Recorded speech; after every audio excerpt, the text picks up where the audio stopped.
सकेर झरनासम्म हेरेर चाहिँ घर जाँदैछु। म चाहिँ यस्तो बिस्तारै यहाँ चढ्दैछु।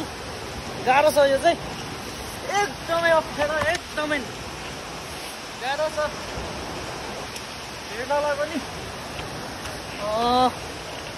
यो झर्ना चाहिँ एकदमै गाह्रो छ, चढ्न गाह्रो। त्यही माथि यस्तो छ बाटो, यहाँको समाउँदै दोरी समाउँदै जानु झर्नुपर्ने रहेछ। यहाँबाट त झऱ्यो भने चाहिँ एकैचोटि खोलामा मान्छे जिउ त रहँदैन। ल यस्तो दामी छ झर्ना चाहिँ, पुरै दामी रहेछ। अब झर्ना सर्ना हेरेर आयो, अब घरतिर जाने पानी पर्यो। अब बिस्तारै घरतिर जाने। अब यो ओह्रालो अलिकति झर्न गाह्रो छ। साथीहरू चाहिँ गइसकेको छ, म एक्लै चाहिँ यहाँ भिडियो सिडियो बनाउने। ओह खाजा खायो, खाजाहरू खाएर अब के भन्ने त, मलाई चाहिँ अलिक भ्लग बनाउनु चाहिँ आएन नै भनौँ। यसरी कहिले पनि बनाएको थिएन र यसो झर्नातिर यसो घुमेको बेलामा यसो बनाउँ न, मेमोरी हुन्छ भनेर चाहिँ मैले बनाइदिएँ।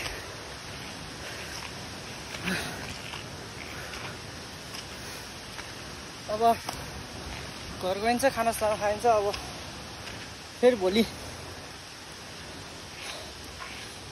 काठमाडौँ जानुपर्ने नि हुन्छ होला।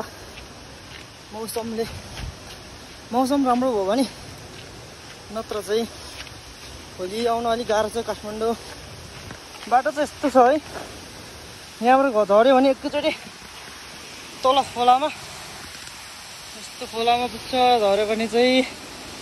त्यही भएर कोही कसो यस्तो घुम्न आउनुहुन्छ, यसो आउनुहुन्छ भने चाहिँ बिस्तारै आउनु होला, एकदम सेफ भएर।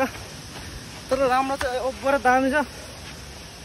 अलिकति बाटो मात्र हो यहाँनिर गाह्रो भनेको, त्यस्तो गाह्रो पनि छैन। यहाँबाट थोरै मात्रै गाह्रो रहेछ।